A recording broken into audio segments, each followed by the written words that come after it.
आज की वीडियो में हम लोग पढ़ेंगे टाइप ऑफ एसेक्सुअल रिप्रोडक्शन या अलैंगिक जनन के प्रकार। इसके पहले हम लोग लैंगिक जनन और अलैंगिक जनन दोनों के बारे में जान चुके हैं। आज हम अलैंगिक जनन कितने प्रकार का होता है इसके बारे में पढ़ेंगे। तो अलैंगिक जनन कई प्रकार का होता है। जो सबसे पहला है वो है फिजन। फिजन या हिंदी में उसको बोलते हैं विखंडन। दूसरा है फ्रेगमेंटेशन या इसको हिंदी में कहते हैं खंडन। तीसरा है बडिंग या मुकुलन। चौथा है रीजनरेशन या पुनरुद्भवन। पांचवा है स्पोर फॉर्मेशन या बीजाणु निर्माण। और लास्ट है वेजिटेटिव प्रोपोगेशन या कायिक जनन। तो अब हम लोग एक एक करके पढ़ेंगे। सबसे पहला जो है फिजन है या विखंडन है।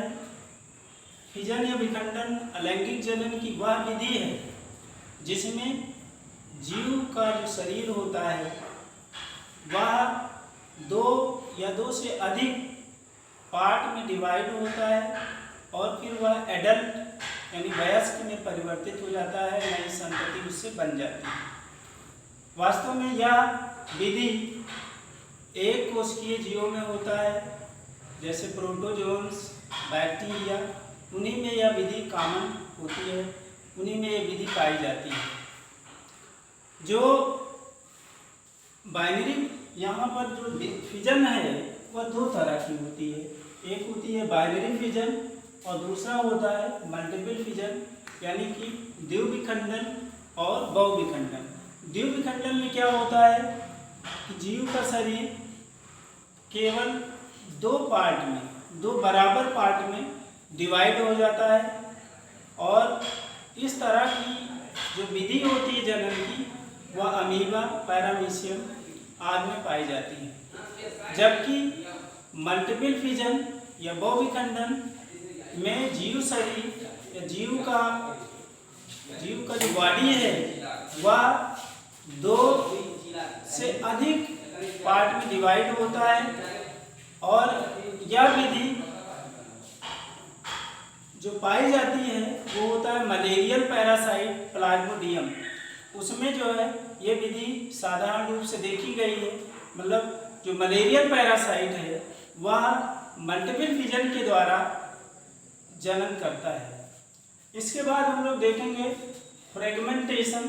यहाँ पर क्या होता है, इस विधि में जीव का शरीर कई पार्ट में डिवाइड हो जाता है, कई खंडों में टूट जाता है और प्रत्येक खंड से नया जीव बनता है। यह विधि जो है शैवालों में पाई जाती है, जैसे स्पायरोगायरा, यूलोथ्रिक्स इस विधि के द्वारा जनन करते हैं। अगला जो है बडिंग। अगला जो अलैंगिक जनन की विधि है वो है बडिंग या इसको मुकुलन बोलते हैं। मुकुलन में क्या होता है, इस विधि में जीव के शरीर में एक अतिवृद्धि जो आउटग्रोथ होती है वह डेवलप होती है और वह धीरे धीरे बड़ी होती जाती है, जिसे बड कहते हैं या कलिका कहते हैं। लास्ट में क्या होता है, जो कलिका होती है वो पेरेंट कोशिका से या पेरेंट बॉडी से अलग हो जाती है, डीअटैच हो जाती है और एक नए जीव की तरह व्यवहार करने लगती है। तो जनन की इस विधि को बडिंग कहते हैं। यह विधि सामान्य रूप से हाइड्रा में देखने को मिलती है। इसके अलावा यीस्ट भी इस विधि के द्वारा जनन करता है। नेक्स्ट जो है रीजनरेशन। रीजनरेशन में क्या होता है कि अगर जीव का शरीर किसी तरह से कट जाता है तो वो जो मिसिंग पार्ट होता है वह धीरे धीरे रिकवर हो जाता है। कभी कभी होता क्या है कि हम लोग अगर कहीं गिर पड़े तो कुछ पार्ट अगर मिस हो गया है तो फिर वो रिकवर हो जाता है।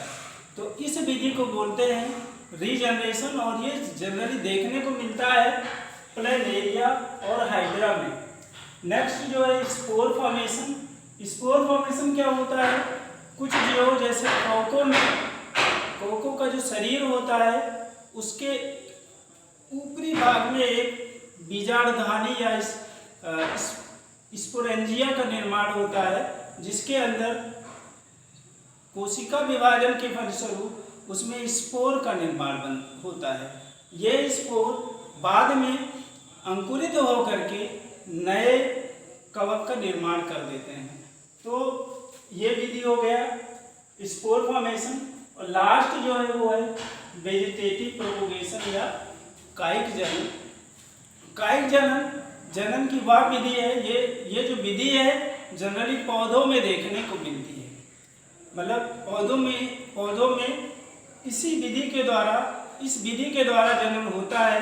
इसमें होता क्या है कि अगर नए पौधे का निर्माण बीज के अलावा अन्य तरीके से किया जाए, यानी अन्य तरीके से नए पौधे का निर्माण किया जाए, यानी कि उनके कायिक भागों का जैसे जड़, तना, पत्ती, इसके उपयोग से नए पौधे का निर्माण किया जाए तो वह विधि कहलाती है कायिक जनन। इसके अगले वीडियो में हम लोग इसको डिटेल में फिगर सहित और पढ़ेंगे।